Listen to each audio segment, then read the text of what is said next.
L'oratge i el clima.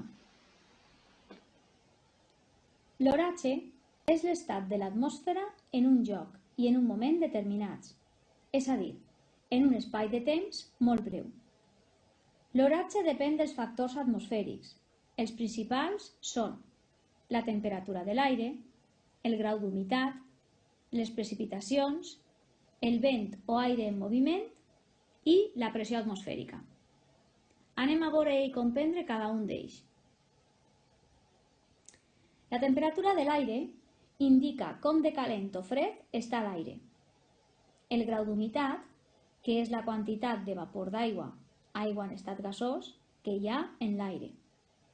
Les precipitacions, que es produeixen en forma de neu, pluja o calamarsa. El vent o aire en moviment, que pot fer augmentar la sensació de fred o de calor, i la pressió atmosfèrica, que és el pes que exerceix l'aire sobre la superfície de la Terra. Afecta a totes les superfícies que estan en contacte amb l'aire, independentment de la seva posició. Els éssers humans no notem la pressió atmosfèrica, perquè la nostra pressió interna és quasi igual que la pressió de l'exterior. Quan més prop del mar et trobes, més pressió atmosfèrica hi ha. Pel contrari, al cim de les muntanyes o quan més alta és una muntanya, menys pressió atmosfèrica trobarem. Cada un d'aquests factors es mesura amb un instrument meteorològic. Els meteoròlegs i les meteoròlogues ens informen de les prediccions de l'oratge, recullen informació d'estos o altres factors atmosfèrics, l'analitzen i elaboren les prediccions. El clima, en canvi, és el conjunt de condicions atmosfèriques. El clima mostra les condicions de l'oratge, que solen donar-se en un lloc concret, en una zona determinada de la Terra, durant un període llarg de temps. El clima està influenciat pels factors atmosfèrics que hem comentat abans i els factors geogràfics que veurem ara, i que són la latitud, la distància al mar, el relleu i l'altitud. Aquests factors varien i això origina els diferents climes en la Terra. La latitud és la distància d'un punt a l'equador. Quan una zona està molt allunyada de l'equador, la temperatura baixa i les precipitacions són menys abundants. Pel contrari, quan una regió està a prop de l'equador, les temperatures són més altes i hi plou més. La distància al mar. Les zones més pròximes al mar reben la humitat de l'aigua. Per això les temperatures són més suaus, és a dir, no fa ni molta calor ni molt de fred, i hi plou més. En canvi, en les zones de l'interior tenen temperatures més contrastades. En estiu fa molta calor i els hiverns són freds i solen ser menys plujoses.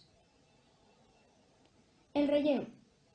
El relleu, és a dir, les zones més elevades del terreny o les planes, modifiquen el clima. Per exemple, una serralada pròxima a la costa aïlla l'interior de la influència del mar. L'altitud. L'altitud és la distància sobre el nivell del mar. Modifica les temperatures, perquè a les zones altes hi fa més fred, mentre que a les valls les temperatures són més suaus. També als cims de les muntanyes plou més, i de vegades als cims més elevats les precipitacions són de neu. Les persones s'adaptem al clima del lloc on vivim. La manera de vestir, la manera de construir les cases, l'alimentació, els horaris de treball o les activitats que fem en el nostre temps lliure varien i dependeixen del clima en el que ens trobem. Algunes persones viuen en el que se coneix com climes extrems. Són persones que han nascut o decidit viure en llocs del planeta on fa molt de fred o molta calor. Per exemple, el Pol Nord o el nord d'Europa. Allí moltes vegades les cases estan pintades amb colors vius, per contrastar amb el color de la neu i del cel, que quasi sempre està gris. Com que se fa fosc molt prompte, els xiquets només van a l'escola fins les 2 i les tendes tanquen a les 4 o les 5 de la vesprada. Al desert, les cases tenen les parets grosses per aïllar l'interior de la calor i tenen finestres molt menudes per evitar que entre el sol. El sostre de les cases és pla, perquè no plou pràcticament mai, i els pobles estan situats als oasis, perquè necessiten tenir a prop l'aigua. Els seus habitants porten vestits amples, que els cobreixen tot el cos per no cremar-se i perquè anar tan tapat, encara que no ho parega, aïlla més de la calor. També es cobreixen la cara amb mocadors per evitar que els entre arena als ulls.